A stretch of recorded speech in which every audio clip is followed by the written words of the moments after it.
And we have another Peter Haydon, Chairman of Bickham Coal Action Group and owner of the Haydon Horse Stud, has agreed to come and talk about his views about the Bickham Coal Mine. And again, I don't have a biography for you, so if you wouldn't mind perhaps giving us some background about yourself and your involvement, that would be fabulous.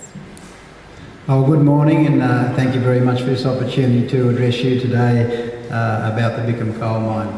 My name is Peter Haydon. We just live down the road a little bit at Blandford. You can see our place. It's where, just past Blandford, as you go down the hill, that's where the in a big bend of the Pages River, where the road and railway line all come together. So that's where we live in there.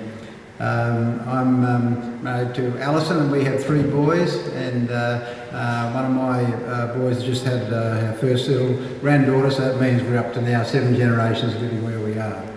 So we have a very, we are very passionate about this area. We're very passionate about the river. So when this was all going to be put at risk with an opportunity of a coal mine, we thought it was certainly really worth fighting for. When I was originally asked to address this meeting, we were all living in the warm afterglow of our successful campaign of stopping the Bickham Coal Mine from proceeding. We had succeeded in preserving this beautiful Upper Hunter area and its position as horse capital of Australia. It had been a 10-year battle, and we'd made history by actually stopping a coal mine from going ahead. However, on the 21st of February this year, I received a letter from David Foster, the head guy of Bickham Coal, saying that they were now looking at the possibility of an underground mine on this same site. Also, the state government has just very recently released its strategic land use land policy, which also will have implications on the Bickham site. And if everyone has a look at the map, it's actually got blue, which means that area, as well as other areas of the Shire, have been classified as protected equine usage. So today, I'm sure you would be interested to get an update on these recent developments, but I will come back to those later in my talk. So please feel free to ask me any questions. The title I was given today were the pros and cons of heritage of Bickham Coal Mine. Well, the answer to that is very, very simple. There are no pros and all cons if Bickham was allowed to proceed. An example of this is when the Bickham Coal proprietors took on their development at Rix's Creek, and you'll know that one as you go down the highway there. They expanded the mine. They took over Wendy Bowman's property, which is on the other side of the highway. And the first thing they did was bulldoze her homestead.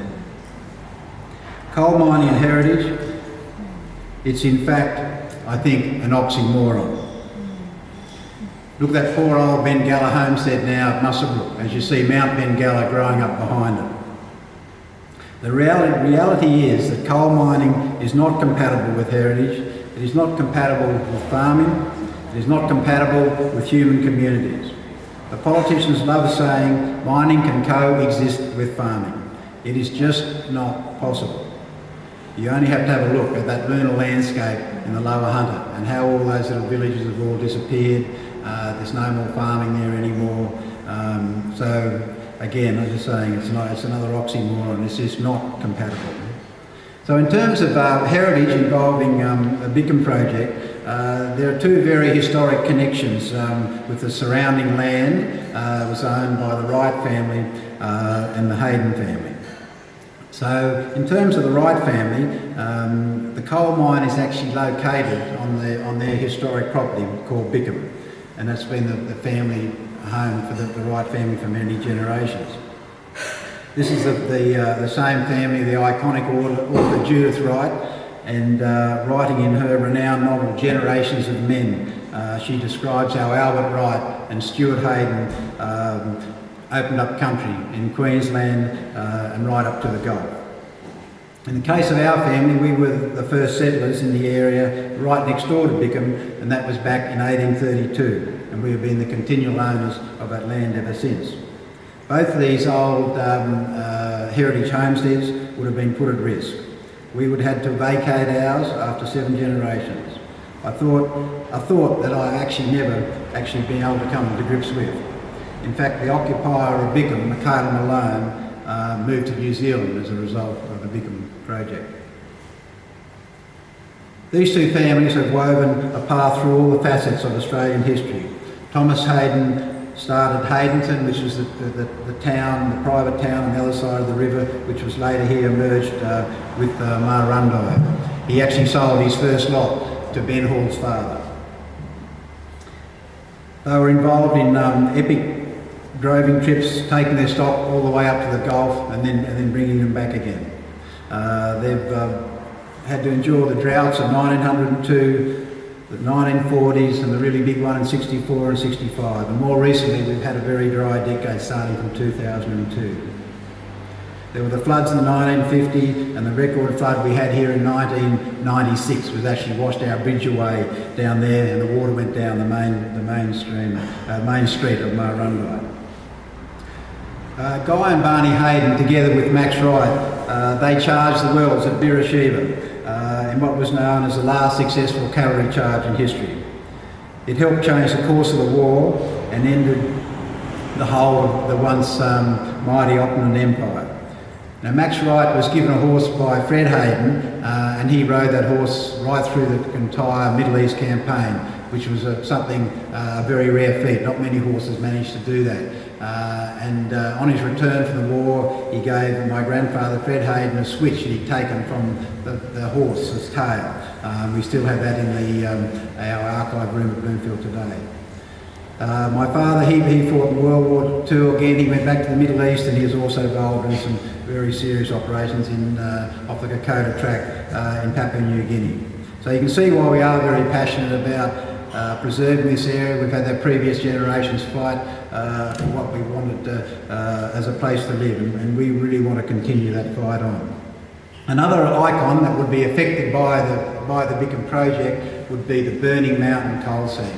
The Burning Mountain started millions of years ago with the lightning strike and it started the river, and it's taken millions of years to burn 16 kilometres up to where the existing site is now.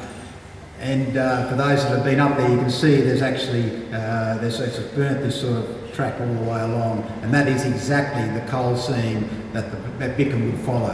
That's the A seam, and they want to go right down to the G seam. So they would destroy the remnant of the Burning Mountain. There's only one of those in Australia, out of interest, and only 3 of them in the world. So it is a very unique part of our heritage here, and all the Aboriginal folklore and everything that goes, burning the Lady of Wingen and all that is connected with the Burning Mountain.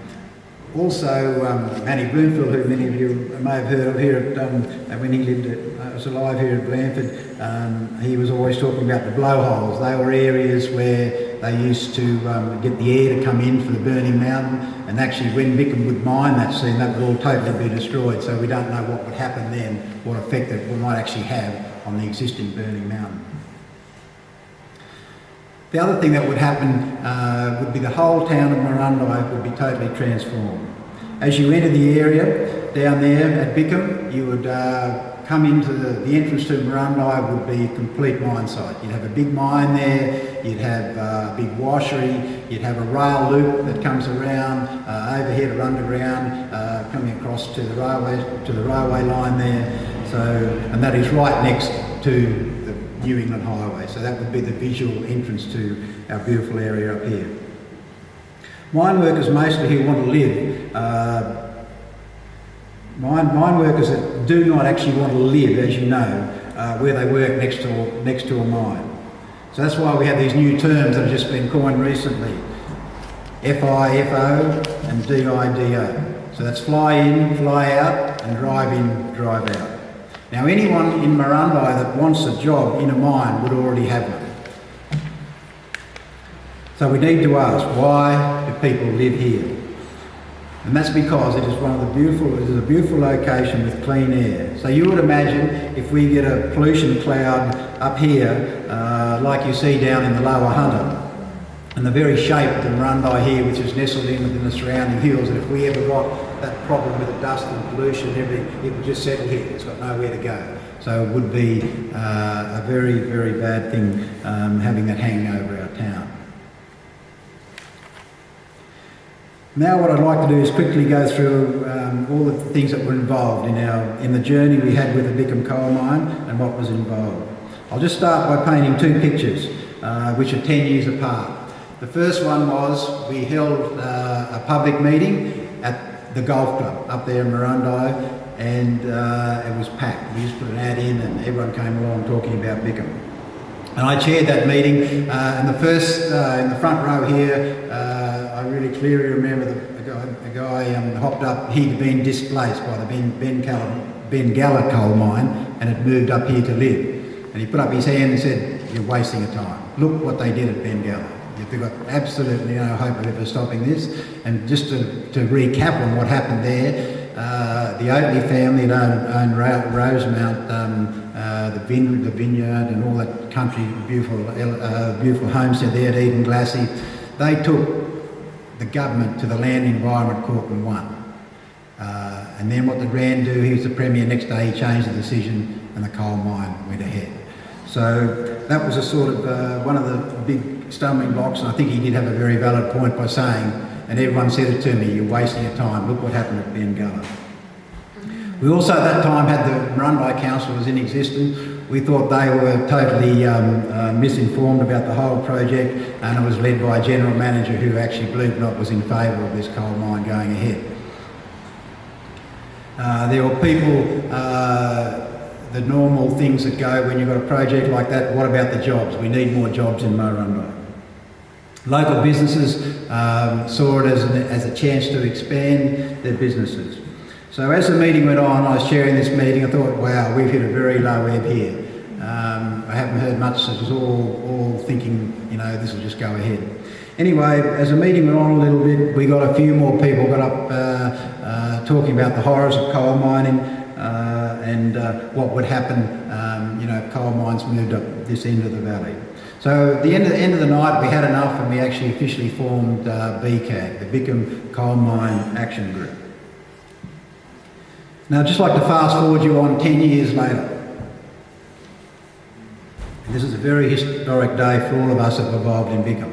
We were all gathered at the beautiful Arrowfield site at Scone, and we were just waiting there, and the helicopter arrives. And the Premier then steps out of this helicopter. She walks across to quite a big group of people where we were all assembled there. I'll never forget, she had a bright red jacket on. She walked across very deliberately and she took the microphone and she said that Bickham will not proceed. And there was 10 years of hard work had finally been rewarded, and everybody was just ecstatic. So it was a very momentous occasion.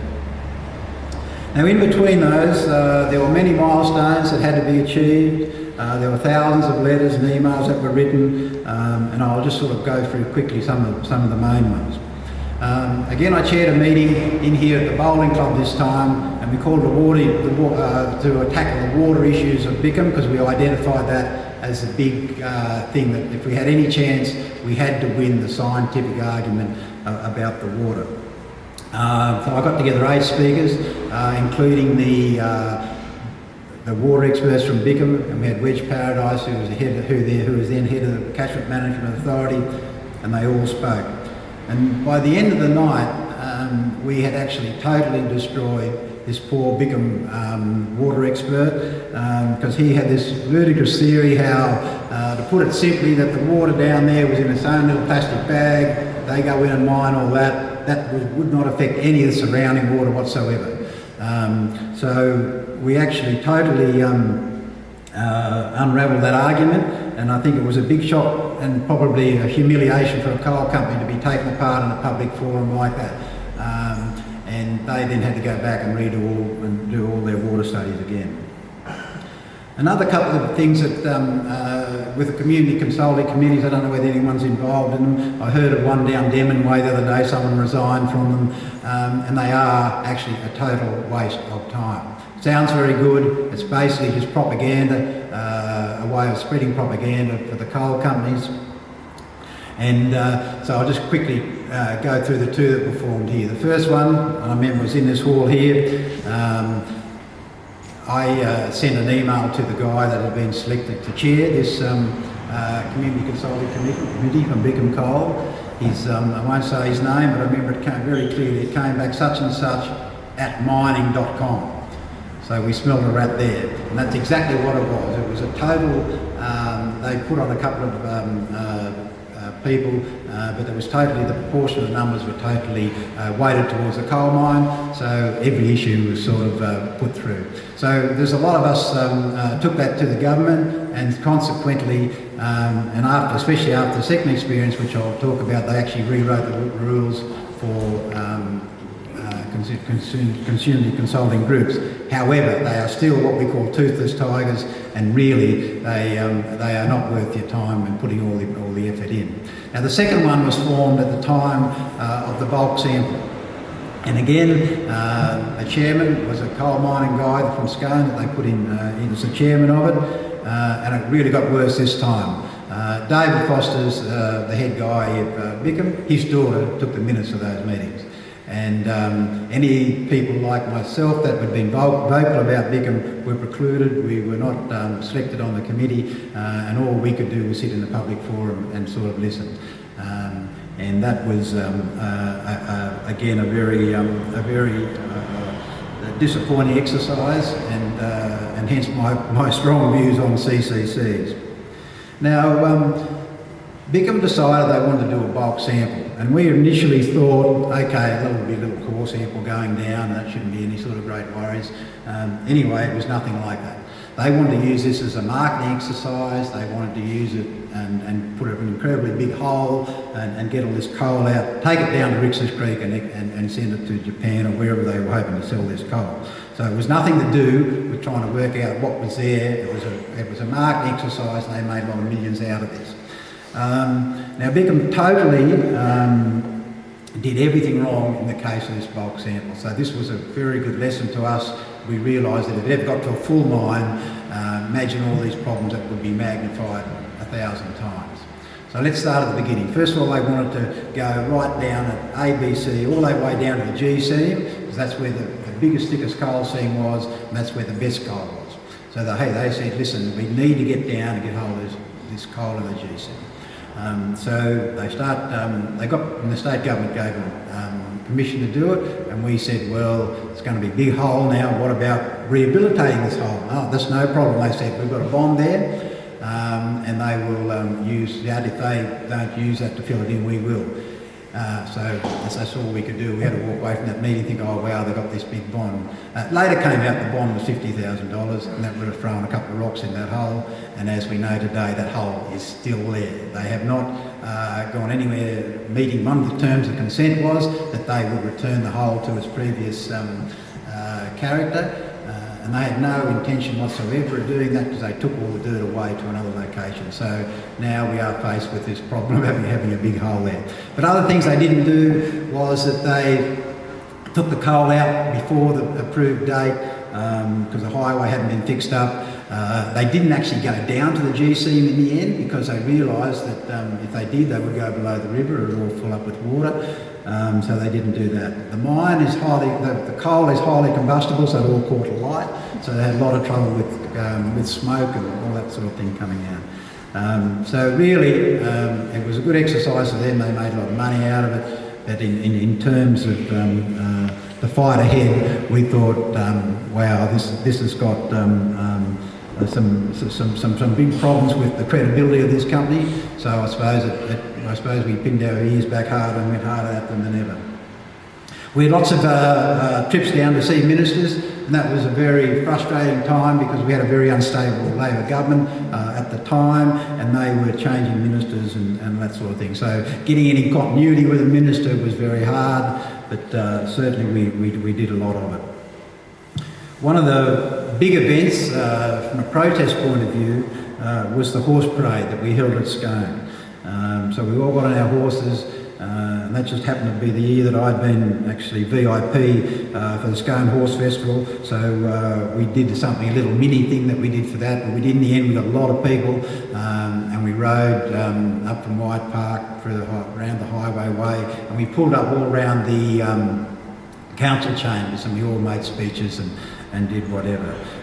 That certainly, by that stage, we go right back to the original meeting at Murrurundi. No one had ever heard of Bickham. But by this stage of the campaign, everybody had heard of Bickham. We'd had it in, it had been national press, we'd even had the 7:30 report. So I think in a campaign like this, you've got to lift the elevation of it so everybody does know about it. And that's certainly horse parade. And we termed that the Bickham Birasheba, and that was after Max Wright, who actually had charged Birasheba. He had saved the wells, captured the wells and saved the water, and that's exactly what we were trying to do here. We were trying to save the water, for our community. We spent a lot of time with the council in Scone, and again the council had changed when Barry Rose was the then mayor. He had he was a bit like Martin Rush. He took a very public view on coal mining and didn't want to bar it. But as I was told, we have a new council now, and we had to work our way through that. But to their credit, and with a lot of help from our people up this way and our local council members, they came out with a unanimous decision to oppose Bickham.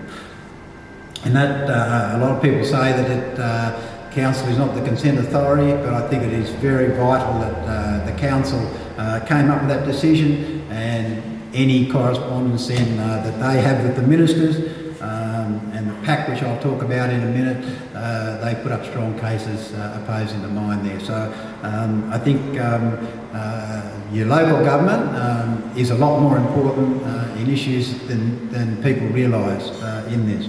I'll never forget in our first meeting we had with Davis, who was the Minister then for the Environment, when we went to Sydney.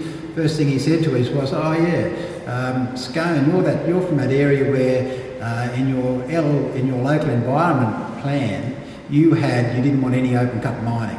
So that was back in Barry Rose's day. Unfortunately, the government had to take that out of the plan because it didn't meet their sort of standards or whatever. And again, it's interesting how we are evolving to that sort of situation today with this new strategic land use policy. So that gave us a very important kick-off in that meeting with Davis because the council had requested that they weren't going to be mine free. Towards the end of this 10-year campaign, the thoroughbred studs came on in incredibly strong fashion. They had their heads in the sand about this for a long time. They didn't want to sort of spook their shareholders and think that this area, that a mine going ahead would affect their business. But to their credit, when they came on very strongly. They put a lot of money into it. They employed a girl called Helen Georgie Giolopoulos, and she had just come from the staff of John Howard. She was a professional lobbyist, and she really did a fantastic job doing all that. About that time too, we realised to win this water and technical argument, we needed experts in. So 4 different water experts were engaged to come into the area and look and sort of present very detailed reports. Now the first thing we did, you don't sort of realise these things, but a lot of people would not put their hand up to do this study because they would then think they'd be blackballed in this area from working for any other coal company. And a lot of them actually do have coal companies that they work for. So lo and behold, our main one came from Brisbane, and they didn't really think they'd ever want to work down here again. So, and then we got someone from Canberra, and we had to go outside the existing loop a little bit, but they were very good, and they put up very good arguments. And that leads me on to the PAC, the Planning Assessment Commission, which was chaired, which was actually something we had been asking for, because the treatment we'd had with a bulk sample and all these other anomalies with CC3 through the government departments, we realised that we needed an independence brought into this debate. So that's what happened.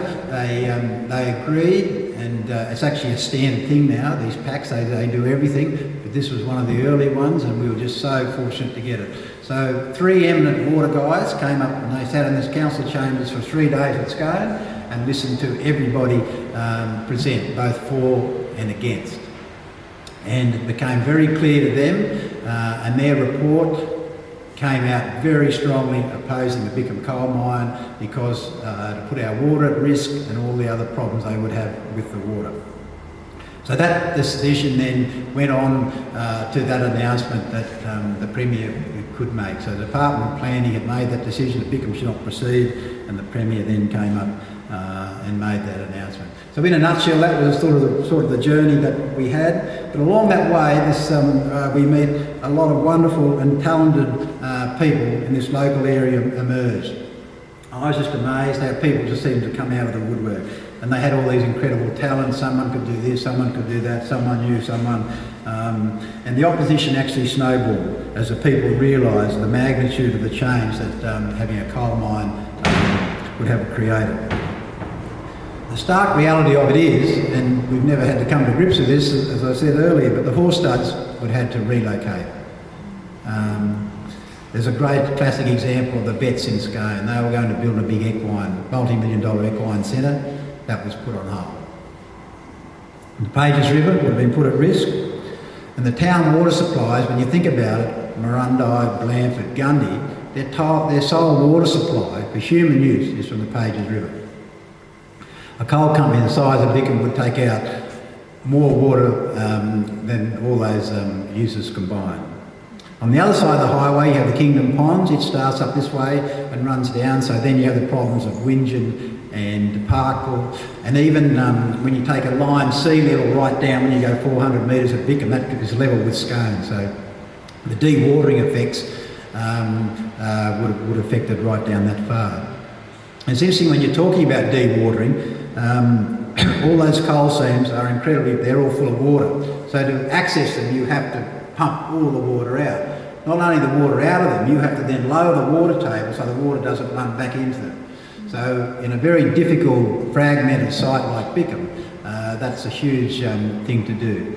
And what do you do with that water when all the problems come on? And the other thing, and the major problem that we were concerned with Bickham was that you've got the river up here, you come 400 metres beside it, you take all the water out, how do you stop the water running back in? So it's called river capture, and there are examples of it. When we confronted Bickham with that, they were very adamant that they would put a grout curtain which would stop the river flowing into their coal mine. So I sort of had a look in the shower and I saw my little bit of grout between the tiles, and I thought, gee, that doesn't give you a lot of faith, does it? If you think that you're going to save the river with a grout curtain. The other interesting aspect of Bickham is if you look at the river, you can actually see where the coal seams intercept the river. So you can actually see where the flood cuts them out on the bank, they're the coals, and they're full of water.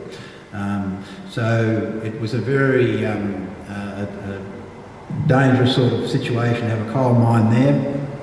Because of the water.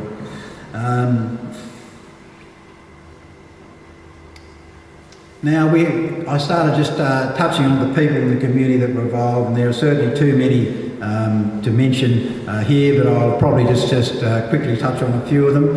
And interesting to see, and there's a couple I'll first start off with that totally changed their lives forever. Chris Bowman was our first chairman of BCAG. He lived at Blandford. He would look straight down on the coal mine. He ended up selling up and moving on. Our secretary, treasurer, was a girl called Michaela Malone that lived at Bickham. And she actually sold up, I didn't sell up, but she actually moved to New Zealand before this decision was made, because it is a horrible thing living with the prospect of having your livelihood and your living change forever.